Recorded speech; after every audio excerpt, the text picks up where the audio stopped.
আসসালামু আলাইকুম ভিউয়ার্স। কাঁঠালের বিচির উপরে ব্রাউন কালারের চামড়াটা কিভাবে কোনো রকম ঘষা মাজা ছাড়া খুব সহজে পরিষ্কার করবেন তার একটা অসাধারণ টেকনিক দেখাবো আজকে আপনাদেরকে, যা আপনাদের অনেকেরই অজানা।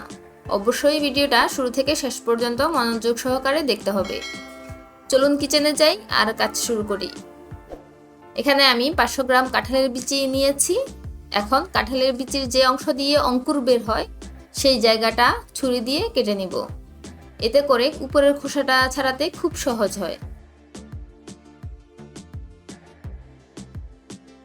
এখানে একটা জিনিস খেয়াল রাখতে হবে, কাঁঠাল খাওয়ার পর বিচিগুলো ধুয়ে একদিন রোদে শুকিয়ে নেবেন, তারপর খোসাটা ছাড়িয়ে নেবেন। অর্থাৎ আপনাকে ফ্রেশ দেখে কাঁঠালের বিচি নিতে হবে। ছুরি দিয়ে করতে অসুবিধা হলে আপনারা এই কাজটা বটি দিয়েও করতে পারেন।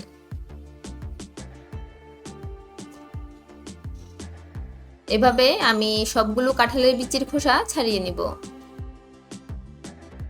আমি সবগুলো কাঁঠালের বিচির খোসা ছাড়িয়ে নিয়েছি। উপরে যে ব্রাউন কালারের চামড়াটা আছে সেটা কিভাবে আপনারা পরিষ্কার করবেন সেই টেকনিক এখন দেখিয়ে দিব। বিচিগুলো আমি একটা বলে নিয়ে নিব।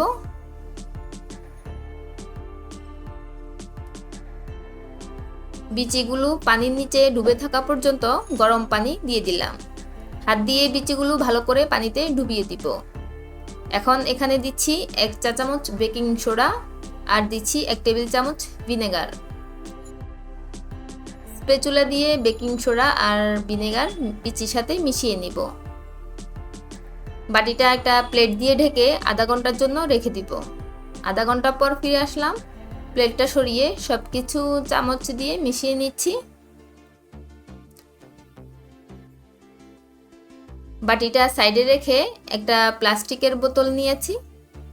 আমি এই ভিডিওটা করার সুবিধার্থে ছোট বোতল নিয়েছি, আপনারা বড় একটা বোতল নেবেন, তাহলে পরিষ্কার করতে সময় কম লাগবে। এখন বিচিগুলো একটা একটা করে বোতলের ভিতর নিয়ে নিব।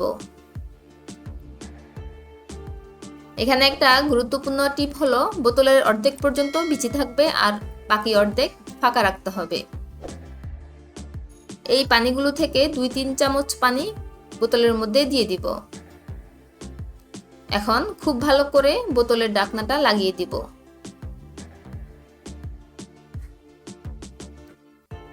এবার 3 থেকে 4 মিনিট ধরে বোতলটা ঝাঁকাতে হবে। এভাবে বেকিং সোডা আর ভিনেগার দেওয়ার কারণে চামড়াটা খুব নরম হয়ে গিয়েছে। 3 থেকে 4 মিনিট ঝাঁকালেই সব চামড়া উঠে যাবে। আপনি এই কাজটা বড় বোতলে করলে একসাথে অনেকগুলো বিচি পরিষ্কার করতে পারবেন।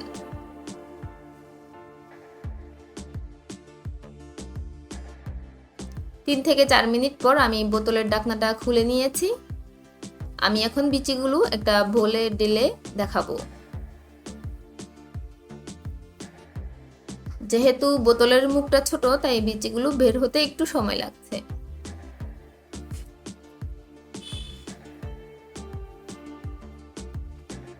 দেখুন সবগুলো বিচি কি সুন্দর পরিষ্কার হয়ে গিয়েছে। একটা দুইটা বিচির গায়ে যদি অল্প একটু চামড়া থেকেও যায় তাহলে নখ দিয়ে স্ক্র্যাচ করলে খুব সহজে উঠে যাবে।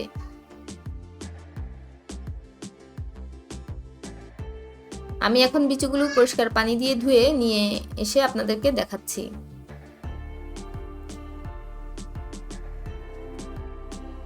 দেখুন বিচিগুলো কত সুন্দর হয়ে গিয়েছে। বাকি যে বিচিগুলো ছিল আমি সেগুলো একটা দইয়ের বক্সে নিয়ে ঝাঁকিয়ে পরিষ্কার করে নিয়েছি।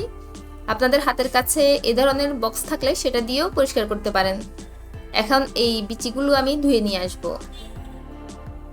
দেখলেন তো, কোনো রকম ঘষা মাজা ছাড়া কত সহজে অনেকগুলো বিচি পরিষ্কার হয়ে গেল। আশা করছি ভিডিওটা আপনাদের অনেক উপকারে আসবে। লাইক, কমেন্ট ও শেয়ার করে ভিডিওটা সবাইকে দেখার সুযোগ করে দেওয়ার অনুরোধ জানিয়ে আজ বিদায় নিচ্ছি। দেখা হবে নেক্সট রেসিপিতে। আল্লাহ হাফেজ।